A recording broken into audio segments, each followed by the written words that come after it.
was the mean one? You usually can't tell until it starts coming after you. Okay. The cows, the ones, after they've had a calf, they essentially become really mean, just for the rest of their lives. Yeah. It's kind of interesting. I was born and raised in the city, so we didn't get to see a lot of these things. Now seeing them up close, it feels good. Well, I've been fascinated with bison for a really long time. Just the fact that they were so abundant at one time, and that there's so few of them now. It's like looking into the past, and I can kind of wonder and imagine the land when they were in these huge herds. I'm kind of drawn to them because it is kind of this like reference to the past, the ancient past, and that's what I'm drawn to. That they kind of this representation of what used to be on this continent before it was a country. Like I say, yeah, that's why I'm connected to them and drawn to them, and that's why I make art, my artwork about them. Whenever I make a large animal, it's almost kind of like bringing out a personality. You know, I look at these animals, it's like they have like their own, I guess, spirit, which is kind of interesting for me.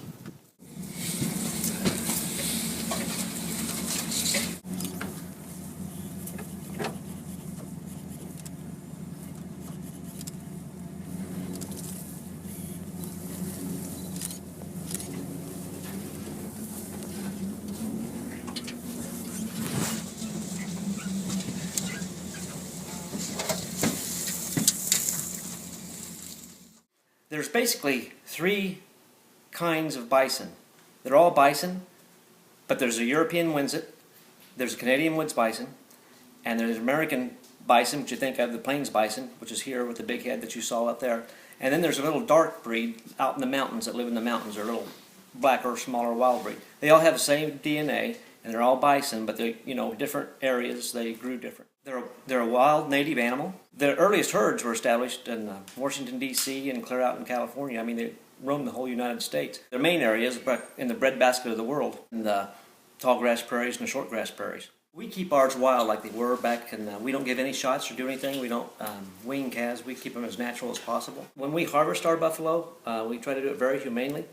In fact, when we do it, we send blood samples off. We have sent them off to Colorado State University, and on our resting buffalo that we've killed, the cortisol levels, which is 1, which is as low as they can get. Which the cortisol level is a measure of the stress in the animal when it's killed. That's our benefit too, not only theirs, but ours, because it makes the meat a lot better. What's the name buffalo and bison? Yeah, what's the difference, the distinction? We were talking about that. A buffalo is a water buffalo. And these are scientifically, bison is their scientific name. But when the fur trappers came over in the early days, they just called them buffalo because they look like the water buffalo that they've seen in pictures or seen before. I grew up in Robinson, Kansas, which is up in the northeast corner. Little farm village, about 300 people. I was a runner in high school, so I would run out on the country roads a lot and experience just being in nature. I was born and raised in Kansas City, Missouri, so I'm kind of a city boy. I moved from Kansas City to Lawrence and kind of got closer to Kansas and, imagery such as this. It was kind of nice to kind of take myself out of the city and be out here where it's peaceful. Yeah. During my final years at KU, I started making larger scale sculpture, and one of the first larger scale sculptures I made was a wind turbine, and it was half gas tank or gas pump and then half wind turbine. What I wanted to express was how we use energy in the past, because it's an old style gas pump, and embracing the new to kind of embrace the future of energy. I really feel strongly about alternative energy, about the wind power that's really abundant in Kansas, and that's why I really have focused a lot on that in the show, is because it's here and it's visible at many places in Kansas and the Midwest. So I feel like it's a strong, relevant part of Midwestern contemporary life right now.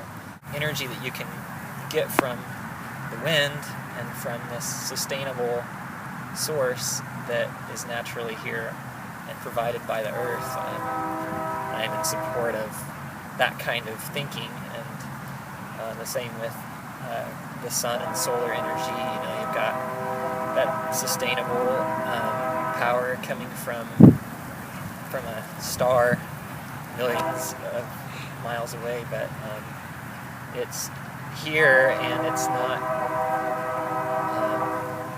it doesn't have to be extracted from the earth, and the earth damaged by us living our, way of life.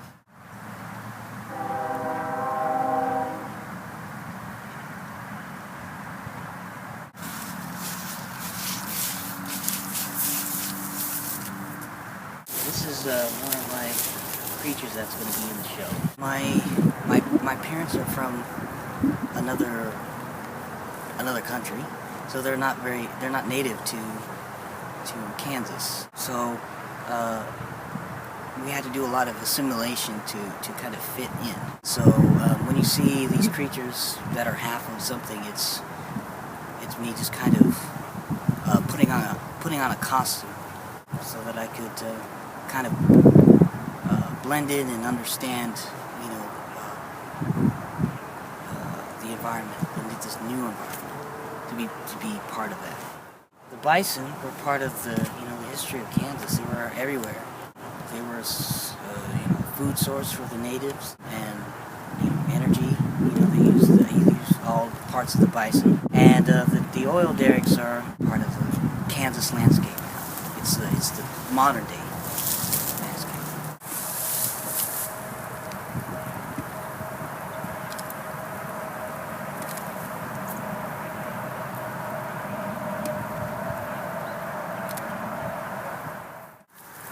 It's fun. I have ridiculous amounts of fun when I'm making these things. Just like a little bit of toy building, and it satisfies the kind of the adult engineering part of me, and then I'm making this gigantic toy. So, and plus when I see him, like during completion, it's very satisfying.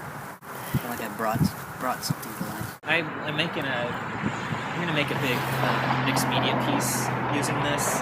I guess I'm just drawn to the kind of that deterioration that's happening with it. These remains of industry and like the after effects of like this system that we've kind of built, humans have kind of built to create the industries that we have to live the way that we do. A lot of the imagery I'm working with are things that I'm drawn to, like visually. This is part of my, I would say, daily, weekly existence. I mean, I pass by this building and that water tower when I go across over the Kansas River, and I've always been curious about it, and I'm just kind of curious about that past life that it has. So I guess just those questions are... Shut up! Those questions that brings up about like what is that building, what was it used for, why was it created, like those things are brought to my mind, and that's kind of what draws me in about old buildings, is that life that used to be in them that it is no longer. So it's this kind of like animal takeover that's kind of happening, kind of looking out at the human world.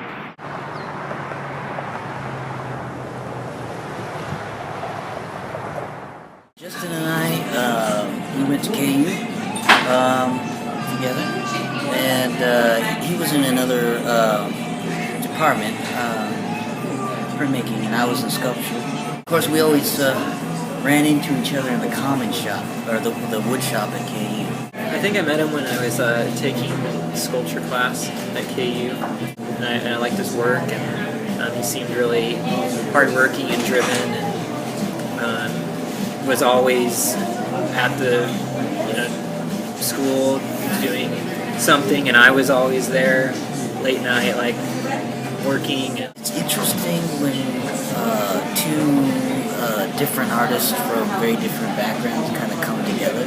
There's this contrast that goes on, personality-wise, work-wise, and it's been more like being in a buddy film. We're on this trip. We're like hopping in the car and like going to all these places. It's been quite an adventure. Trying to find the place where two completely different worlds kind of meet. It's been fascinating. I think it's been challenging for me, but through that challenge, I think it like I said, I think it's been pushing my work to a different level. I take a real pride in being from this place in the world. A lot of times I'm creating for this place, so I would like for future generations of Kanzans to really also take a pride in where they're from, because I feel like that's important to kind of find your path in life. That would be something that I would want the audience or kids or grown-ups to take from my work for the future.